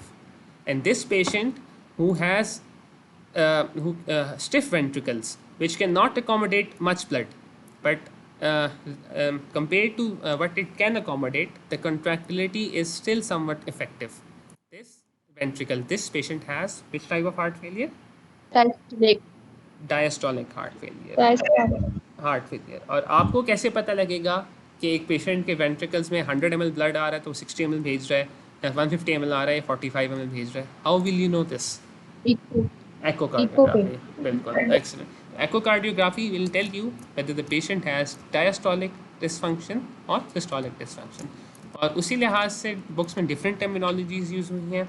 इसमें जो REF है, heart failure with reduced ejection fraction, and heart failure with maintained ejection fraction, या PEF something that, ये लिखा हुआ है preserved ejection fraction. तो this is preserved ejection fraction का मतलब है कि डायस्टोलिक है हार्ट फेलियर, और रिड्यूस्ड इजेक्शन फ्रैक्शन है कि सिस्टली नहीं हो रही, सिस्टोलिक फेलियर है। तो this is how you can also classify heart failure as diastolic and systolic. और अभी आपको खुद भी समझ आ गई थोड़ी सी कि किस कंडीशंस में सिस्टोलिक होना चाहिए और किस कंडीशन में डायस्टोलिक होना चाहिए। क्या आपके ज़हन में कोई ऐसी और कंडीशन आ रही है जिसके अंदर हार्ट स्टिफ हो जाता है और हार्ट कंट्रैक्ट नहीं कर पाता सही तरह से? कोई ऐसी जेनेटिक बीमारी? Restrictive cardiomyopathy. Excellent, restrictive cardiomyopathy. एक और जेनेटिक बीमारी जो मेरे ज़हन में आ रही है, इन्फिल्ट्रेटिव कार्डियोमायोपैथी कोई। एक्सीलेंट।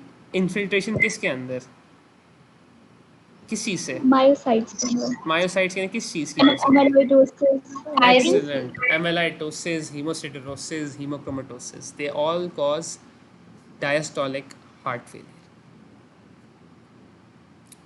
ठीक है, तो now you know what diastolic is, what systolic heart failure is, what are the symptoms, symptomatology, how you will investigate such a patient, कैसे आप क्लासीफाई करते हैं। जल्दी से हम ब्रीफली इस एक फ्लो चार्ट को देखते हैं जो प्री लोड और आफ्टर लोड को रिलेट करता है टू हार्ट फेलियर। अब जब हार्ट फेलियर हमने कहा कि heart is not able to pump, तो एक चीज़ तो ये होगी कि if the heart is not able to maintain perfusion, heart pump अगर नहीं कर पा रहा सही तरह, तो क्या होता है अगर बीपी मेंटेन नहीं होता, एक पेशेंट बीपी मेंटेन नहीं कर पा रहा due to heart failure, what will happen immediately? sympathetic Excellent. There will be reflex tachycardia and sympathetic activation से cardiac contractility increase होगी. That will try to maintain the cardiac output, but the heart will have to perform an increased work. क्योंकि एक तो vasoconstriction हो रही है, दूसरा sympathetic activation की वजह से contractility increase हो रही है। तो PT maintain हो रहा है, but heart has to perform increased work. Sympathetic activation से और क्या होता है? वेसोकंस्ट्रिक्शन तो होगी, बिल्कुल किडनीज की तरफ होगी, और रेनिन एंजियोटेंसिन सिस्टम एक्टिवेट होगा जिसकी वजह से वाटर रिटेंशन होगी। एक्सीलेंट। ये वाटर और सोडियम रिटेंशन क्या करेगी? It will again increase the after load and बिल्कुल एक्सीलेंट एडीमा होगा। पर वो होगा क्यों? क्योंकि प्री लोड आफ्टर लोड दोबारा इंक्रीज हो रहा है, हार्ट को और काम करना पड़ रहा है और सिंपैथेटिक स्टिमुलेशन हो रही है। दैट इंक्रीज्ड वर्क और sympathetic stimulation in itself damages the heart muscle, और हार्ट मसल फिर डैमेज होगा, हार्ट आउटपुट फिर डिक्रीज होगा, किडनीज के पास कम ब्लड जाएगा, again this cycle will repeat itself and heart failure will only worsen and worsen and worsen. This is the flow chart, is a vicious cycle which develops in heart failure. The question for us is now, how do we treat a patient who has heart failure and how do we prevent heart failure for developing? अब इसको थोड़ा सा systemically लेके चलते हैं इसी flow chart के अंदर, और आप मुझे इस फ्लो चार्ट में डिफरेंट एरियाज़ में ग्रुप ऑफ ड्रग्स बताएं या मैं आपसे पूछूंगा और हम उनकी एक लिस्ट बना लेते हैं। ठीक है, इंक्रीज्ड आफ्टर लोड, किस कंडीशन में आफ्टर लोड इंक्रीज होता है? Excellent, anti hypertensive. तो आप इसमें एंटी हाइपरटेंसिव स्टार्ट करेंगे ड्रग्स, बिल्कुल। इंक्रीज्ड प्री लोड अगर बहुत ज़्यादा है तो क्या होगा? अगर पीछे से बहुत ज़्यादा पानी आ रहा है, volume overload, excellent, you will start the patient on diuretics. मैं थोड़ा सा तेज़ चल रहा हूँ, आप लोगों की बातें काट दूंगा, उसके लिए सॉरी कहता हूँ, लेकिन जो मुझे आंसर मिलेगा सही मैं अगले पर चला जाऊँगा, क्योंकि कॉन्सेप्ट आपके पास है, बस उसको सेंस समझ थोड़ी बना दिया। Anti hypertensive diuretics, excellent. Increased ARBs, उनको हम बिल्कुल हम उनको अभी सिम्पैथोलिटिक्स भी हैं। ARBs हम इसी के अंदर एंटी हाइपरटेंसिव के अंदर उन्हें ग्रुप कर देते हैं। ठीक है, एड्रेनर्जिक एक्टिवेशन से प्रिवेंट करने के लिए बीटा ब्लॉकर्स का काम आ गया। एक्सीलेंट, ये भी बेहतरीन हो गया। अच्छा, अगर एक पेशेंट है उसका हार्ट इस स्टेज पे पहुंच चुका है कि विशियस साइकिल और मायोसाइट डैमेज इतना ज़्यादा हो गया है कि पेशेंट का हार्ट सही तरह से कॉन्टैक्ट कर ही नहीं पा रहा और कार्डियोजेनिक शॉक में है, तो उस पेशेंट को क्या ड्रग्स आपके नज़दीक देनी चाहिए? ऐसे पेशेंट को स्पेसिफिकली डोब्यूटामीन, जो ब्यूटामीन, डोपामीन, मैं इनका नाम सुनना चाह रहा था, और फाइनली डिजॉक्सिन भी। एक्सीलेंट, डिजॉक्सिन भी। अच्छा, अगर एक पेशेंट है, हमने कहा कि आफ्टर लोड इंक्रीज हुआ है, लेट्स से आफ्टर लोड वाला किस्सा हम हटा देते हैं, हम कहते हैं कि उस पेशेंट में प्रीवियस इस्कीमिक हार्ट डिजीज़ है जिसकी वजह से कॉन्ट्रैक्टिलिटी डिक्रीज़ हुई हुई है, कॉन्ट्रैक्टिलिटी डिक्रीज़ करने से डिक्रीज हार्ट पे आउटपुट हुआ है और ये साइकिल चल रहा है, इस तरह के पेशेंट में क्या करना चाहिए? इन्फार्क्ट की ट्रीटमेंट करते हैं। इन्फार्क्ट की ट्रीटमेंट करेंगे, excellent. Let's say that you have dealt with the infarct, और क्या होना चाहिए ऐसे पेशेंट में? वेसोडाइलेटर्स, आर्टेरियोडाइलेटर्स। ठीक है, वेसोडाइलेटर्स उनका काम प्रीलोड को डिक्रीज करना था, तो हम डायूरेटिक्स के साथ उनको डाल देते हैं वेसोडाइलेटर्स को। ठीक हो गया वेसोडाइलेटर्स को, एक्सीलेंट। थोड़ा सा मैं पीछे से जा रहा हूँ। कॉरोनरी आर्टरी डिजीज़ अगर एक पेशेंट का आपने इन्फार्क्ट मैनेज कर लिया है, सीएडी मैनेजमेंट कर ली है, मैनेजमेंट के बाद सीएडी के पेशेंट में क्या करना होता है? प्रीवेस्कुलराइजेशन। मुझे समझ नहीं आई क्या हो रहा है। एक मुझे एस्पिरिन सुनाई दी है, चलिए, और मुझे नहीं समझ आई कुछ क्या बोला है। थ्रोम्बोलिटिक्स। देखो, जो चीज़ जेहन में आ रही है ना बोलो, हम इसको काफ़ी डिटेल से डिस्कस करते आ रहे हैं। Think about it. एक पेशेंट है जिसको कोरोनरी आर्टरी डिजीज़ है, कोरोनरी आर्टरी डिजीज़ की ट्रीटमेंट आपने कर ली है, उसके बाद पेशेंट को कोई लाइफ लॉन्ग आपने कुछ शुरू करवाना है, नहीं करवाना, कोई थेरेपी या ट्रीटमेंट याद आती है? बिल्कुल, सीएडी मैनेजमेंट या सीएटी सेकेंडरी प्रिवेंशन, जो मैं सुनना चाह रहा था। देखो, थ्रोम्बोलिटिक्स सीएडी की ट्रीटमेंट में हो जाते हैं, but afterward CAD, after CAD thrombolytics का तो रोल नहीं है, it's the secondary prevention which is used. तो आपने ये सारे ड्रग्स के नाम लिए, and now you know where they are working inside this pathophysiology in this flow chart. Anti hypertensives will decrease preload, diuretics will decrease the preload, anti-hypertensive afterload को कम करेंगे, beta blockers will decrease the sympathetic activation, dopamine will increase the cardiac contractility, digoxin भी यही करेगा। फिर ये है कि if it is due to ischemia or coronary artery disease, then in such patients we will start all of that preventive measures as well। तो इसी तरह आपने और भी वजूहात जैसे हो सकता है ना, तो अगर किसी और वजूहात की वजह से होता है तो फिर अंडरलाइन कॉज को भी ट्रीट करेंगे। एक्सीलेंट। अगर एक पेशेंट को माइट्रल रिगर्जिटेशन की वजह से हार्ट फेलियर है तो आप उसको ट्रीट करेंगे। अगर कार्डियोमायोपैथी की वजह से है तो उसका कोई अगर हल निकल सकता है तो उसका निकालेंगे। सीओपीडी का आप साथ ट्रीटमेंट करेंगे, आईएलडी को आप साथ ट्रीट करेंगे, बिल्कुल आप ट्रीट करेंगे। ठीक है, these are the drugs which are used in the management of hypertension. और इनका यूसेज कैसे होता है, जल्दी से हम इस फ्लो चार्ट को देख लेते हैं। When a patient is at high risk but the patient does not have any symptoms, high risk क्या मुराद है? Who are the patients who are at high risk for cardiovascular heart failure? Diabetes, obesity है और hypertension है। Excellent, excellent, previous MI. excellent। Previous MI पे भी मैं आता हूँ। तो MI का भी देखो, जो रिस्क फैक्टर है ना हाई रिस्क, वो डायबिटीज़, हाइपरटेंशन, ओबेसिटी है। तो in such patients you will treat hypertension, diabetes, any dyslipidemia and such. तो risk factor reduction is the baseline और the base at which on which this pyramid is formed. If the patient जिसमें risk factors थे, now he has had a myocardial infarction, there is now a structural problem in that patient.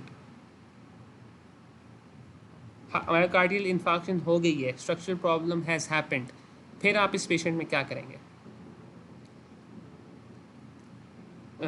Coronary artery disease के लिहाज से सोचें, जो हम discuss करते आ रहे हैं कि पेशेंट पहले रिस्क फैक्टर्स था, अब रिस्क फैक्टर्स तो हैं ही हैं, लेकिन हार्ट डिजीज़ भी हो गया है, कोरोनरी आर्टरी डिजीज़ हुआ है, उसकी इमीडिएट मैनेजमेंट हुई है। लॉन्ग टर्म मैनेजमेंट में आप क्या करेंगे इस पेशेंट के साथ? What will you start?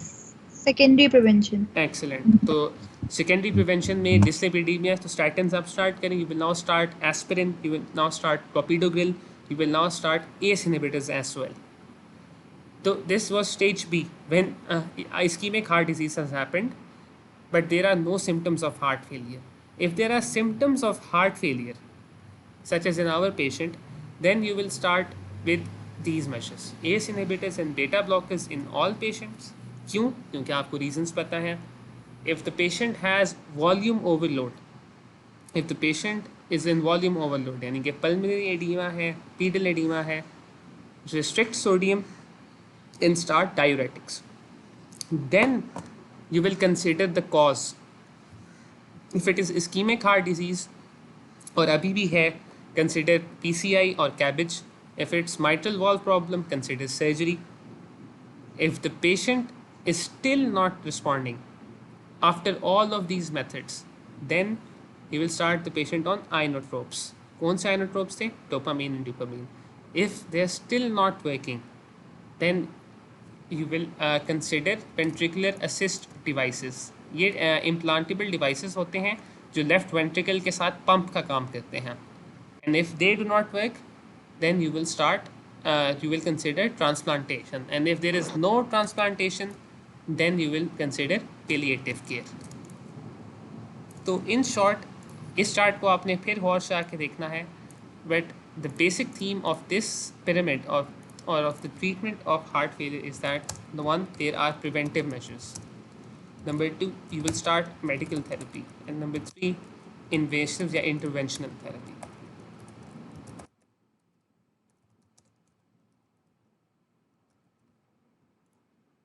This is how you will treat a patient who has heart failure.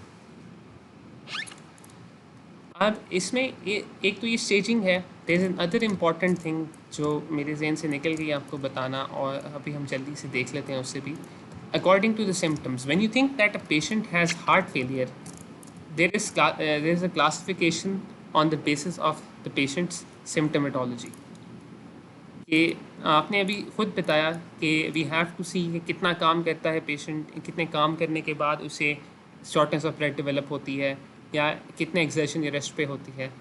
तो based on the patients history, patient can be classified into 4 classes. If the patient has shortness of breath at rest, then it is class 4. अगर नहीं है तो class 1 है.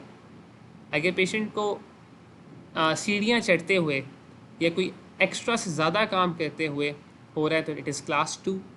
अगर normal काम करते हुए या सब नॉर्मल, यानी कि बिस्तर से उठ के वॉशरूम जाते हुए अगर heart shortness of breath develop हो रही, this is class 3.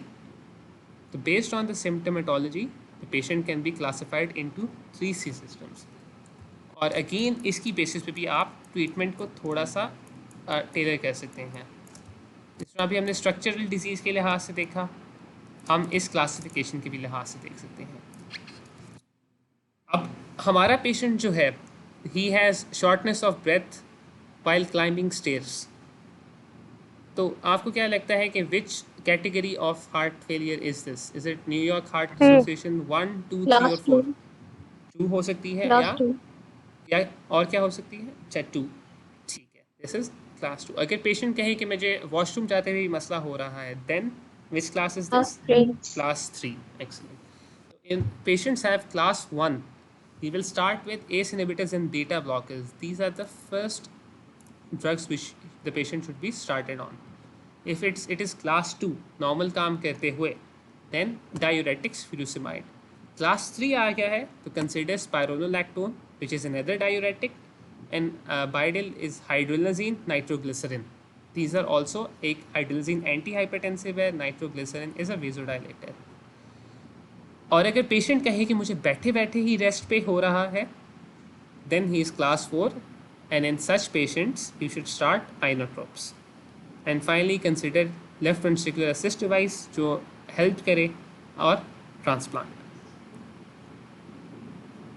This is the management for a patient who has heart failure. भाई ये मिलरिनोन एंड डोबुटामीन भी क्लास 4 में? क्लास 4 में बिल्कुल. Milrinone and dobutamine class 4. They should be started when there are no other measures possible. क्योंकि मिलरिनोन और डोबुटामीन जो है वो इस जगह पे काम करते हैं. They increase the cardiac work. वो एक तरह से खुद इसकी कंट्रीब्यूशन इस साइकिल में कंट्रीब्यूट करते हैं, बट इट्स नेसेसरी. क्योंकि अगर आप देखो मिलरिनोन and dobutamine, they increase cardiac contractility, they increase cardiac work. अब हम इस पैथोफिजियोलॉजी के सारी हमने ट्रीटमेंट्स देखी कि वो एक तरह से अगेंस्ट जा रही थी, they are preventing this, but milrinone and dobutamine are directly acting in this cycle. इनको देने की वजह तब ही होगी when the patient is not able to maintain perfusion. Heart काम तो कर रहा है, मसला तो हो रहा है, लेकिन एक स्टेज ऐसी आ जाएगी कि when the kidneys will be affected, when the patients brain will be affected, when the limbs will be ischaemic, or ischemia will turn into infarction unless the cardiac output is increased. In such cases, only in such cases, when other treatments do not help, or you are using other treatments, the patient is still refractory, then you will consider dobutamine and milrinone, inotropes. और इसी तरह आप इस pyramid में भी देखें कि after using all of these methods, if the patient is refractory, then consider inotropes. 5 minute ऊपर हो रहे हैं, 10 मिनट लगता है आज दोबारा ऊपर जाना पड़ेगा। ये जो पेशेंट था, ये जो ट्रीटमेंट अभी हमने देखी है, this is the treatment for chronic heart failure. अगर एक पेशेंट आपके पास आता है, the same patient, let's say that the same patient presents to you in the emergency department with a 3 month history की बजाय sorry 2 hour history of heart failure, how will you manage the patient's heart failure then? आपके पास एक patient आया है in the ward who has presented with shortness of breath in the ER. How will you proceed with such a patient? इस case में भाई हो सकता है कि ECG करा दें, क्योंकि MI को कर सकते हैं ना कि एक्यूट MI हुआ है। बिल्कुल, उसके बाद तो हार्ट सबसे पहले ही ECG कराएंगे या कुछ और भी कराना चाहिए? History examination. हिस्ट्री और एग्जामिनेशन जब हमने डिस्कस किया था लास्ट टाइम हिस्ट्री और एग्जामिनेशन को in the context of emergency, we said that history and investigation examination will be focused on two main things. उसमें एक चीज़ वाइटल्स हैं, और पहले उससे एयरवे, ब्रीदिंग, ABC, excellent. तो ABC and vitals are necessary, और उससे पहले एक ब्रीफ हिस्ट्री। तो ये 2 चीज़ें हैं जो इम्पॉर्टेंट हैं। Brief history if the patient is able to give one, कि हुआ क्या था या क्या मसला हुआ था।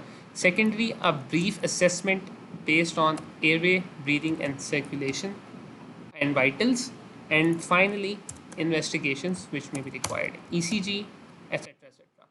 तो हिस्ट्री पेशेंट कहते हैं कि मुझे बस पहले का कोई मसला है, मुझे अभी अचानक घंटे से सांस चढ़ना शुरू हो गया है। पेशेंट बोल रहा है एयरवे इज़ गुड।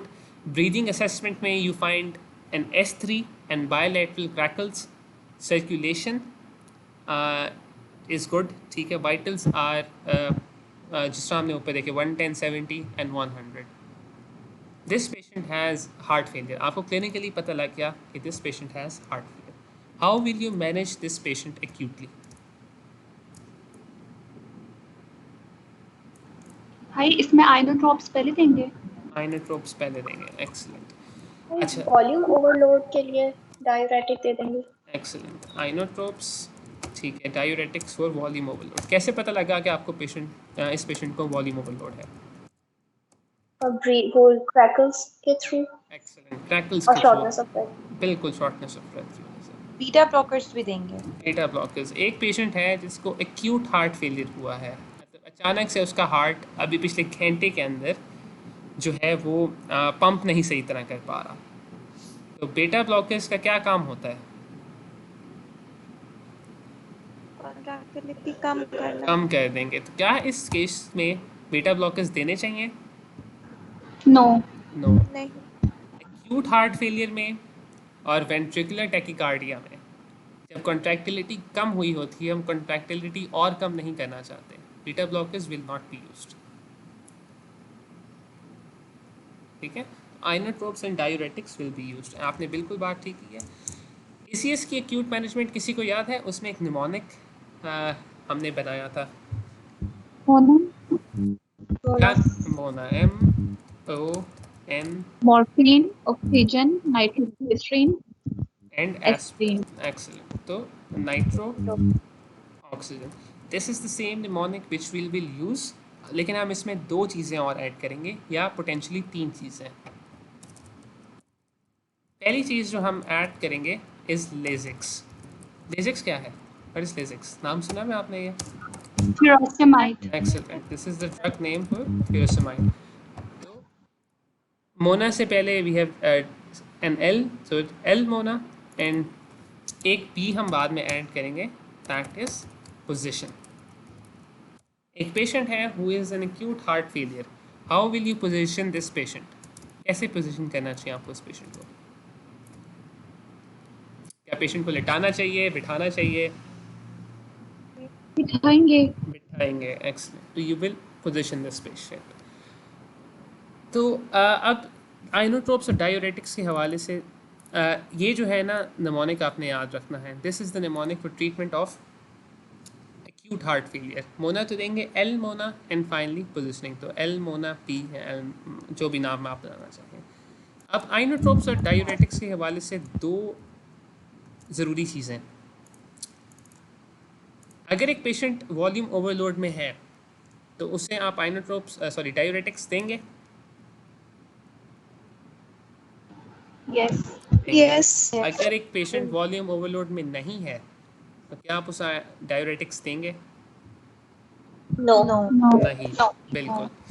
अगर एक पेशेंट है और उसका ब्लड प्रेशर है, आइनोट्रोप्स के सामने ब्लड प्रेशर लिख लेता हूँ। If the patients blood pressure is 80/60 और कैपिलरी रीफिल है 3 सेकेंड्स, क्या ऐसे पेशेंट को आप आइनोट्रोप्स या डोब्यूटामाइन देंगे? Yes. लेकिन अगर एक पेशेंट है जिसका कैपिलरी रीफिल 1 सेकेंड है और बीपी उसका 110/70 है, क्या आप ऐसे पेशेंट को आइनोट्रोप्स देंगे? नो। तो always remember, dopamine and dobutamine, इन दोनों में से एक जो है वो प्रेफर्ड, आई थिंक दोनों ही होती हैं।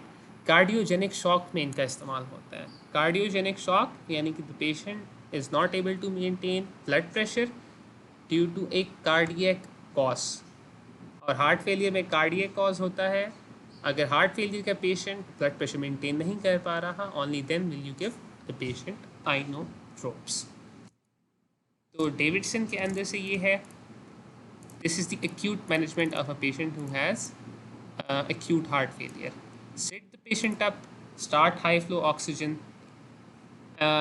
अगर ऑक्सीजन से सैचुरेशन मेंटेन नहीं हो पा रही तो CPAP या इन्वेसिव वेंटिलेशन है।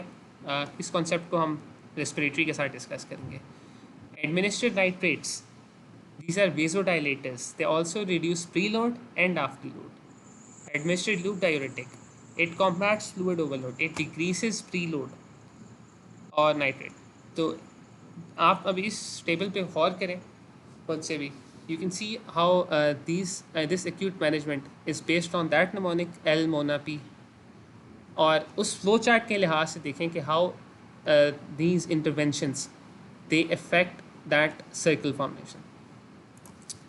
This is how you will manage a patient who has acute heart failure. जी पूछें। मॉर्फिन क्यों देंगे इसमें? मॉर्फिन एनाल्जेसिया की जरूरत नहीं है उसको। एक्सीलेंट। मॉर्फिन के 2 काम हैं इसमें। एक तो ये होता है कि patients who have acute heart failure हमने एक और वजह से पढ़ा था, कोरोनरी आर्टरी डिजीज़ की वजह से हो सकता है। तो if such a patient has acute heart failure तो एनाल्जेसिया इज़ इम्पॉर्टेंट। अगर एक पेशेंट MI की वजह से एक्यूट हार्ट फेलियर में है, such a patient should be given morphine. Secondary, patients who have dyspnoea या एक्यूट हार्ट फेलियर में डिस्पनिया होता है क्योंकि पल में एडीमा होता है, such patients are anxious in distress, तो morphine helps with the distress as well.